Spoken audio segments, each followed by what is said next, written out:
we're going to talk about composition of a trigonometric function and an inverse trigonometric function, problem type 2.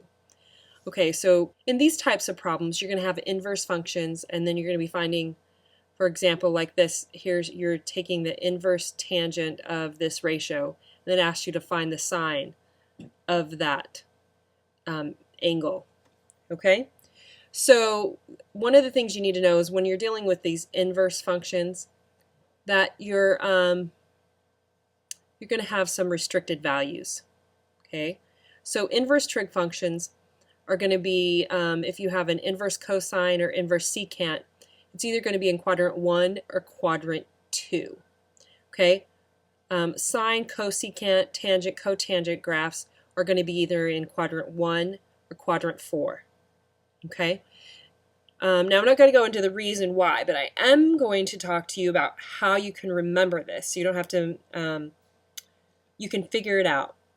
What I just remember is that, first of all, cosine and secant I associate with the x value, right? Because we have x over r or r over x.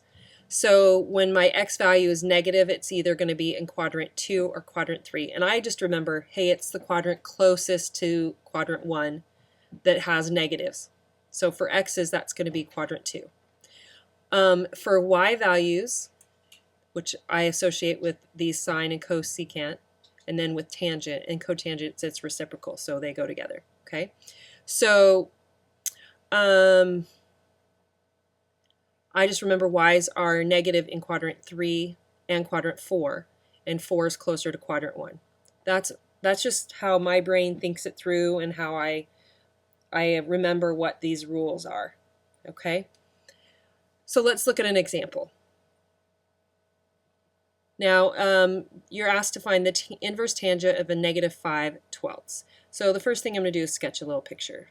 Okay, so here's my xy axis, and I'm talking about the inverse tangent, which is y over x, and I always just think of that negative going with my y value here when I'm talking about tangent or inverse sine or their reciprocal functions. Okay, so what I'm going to do is draw a little triangle. This is going to be in quadrant 4 because it's negative. My y value is going to be negative. Okay, so here's my little angle here. So if this is theta, then my y value is going to be a negative 5. And my x value is 12 because tangent is y over x. So the y is the negative 5 and the x is 12. Okay, so and now remember that restriction is only when I'm dealing with this inverse tangent concept here. Okay, so now I'm going to take the sine, I want to take the sine of that. Well, sine is the ratio of y over r. So I need to find out what r is first. So this is just a right triangle. I can use the fact that x squared plus y squared equals r squared. Okay, so negative 5 squared, or well 12 squared, since that's x, is 144 plus 25 equals r squared. Okay, so that's going to give me 169. So we take the square root of that, and that's 13. And r is always positive, so we don't need to consider the negative case of this being 13 or negative 13, right? Because r is always positive. So this is what I want right here, y over r. Negative 5 over r, which is 13. All right, so here's another question. Now we're going to take the inverse cosine of a negative 12 over 13. So remember cosine, when is cosine negative? Cosine is going to be negative in quadrant 2 because it's the closest one to quadrant 1. Okay, so I'm going to draw a little triangle in quadrant 2. And let's see, so this is going to be x over r. Cosine is x over r. So our x value is a negative 12 and our r value is 13. Okay, so now to find tangent, tangent is going to be my y over x, just like slope. Okay, so I need to find out what my y value is going to be. So I'm going to plug this into the x squared plus y squared equals r squared. And that's going to give me negative 12 squared is 144 plus y squared equals 13 squared, which is 169.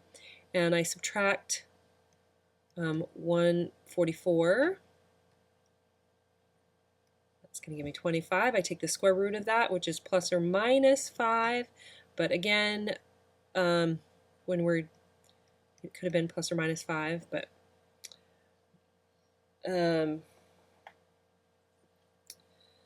we know that this is going to be positive 5 in quadrant 2. So now we get y, which is 5, over x, which is a negative 12. So your answer is just a negative 5/12. All right, so this problem looks a little different. It says arc cosine, but that's the same thing as the inverse cosine. Okay? Means the same thing, it's just written a little different. Okay, so this is cosine with a negative value. So this is going to go ahead and cosine is negative in the quadrant 2. Okay, so I'm going to draw my little picture here. And so cosine is x over r. And so x here is a negative 7 and r is 10. And so we're going to plug that in. It's going to be negative 7 squared, which is 49, plus y squared equals 10 squared, which is 100. So this is going to end up giving us, let's see, 1. Okay, so we get the square root of both sides is plus or minus the square root of 51, but y is going to be positive here in quadrant 2. So we get square root of 51, and it's asking, we want the tangent, which is y over x. So that's the square root of 51 over a negative 7. So I'll just rewrite that as a negative square root of 51 over 7.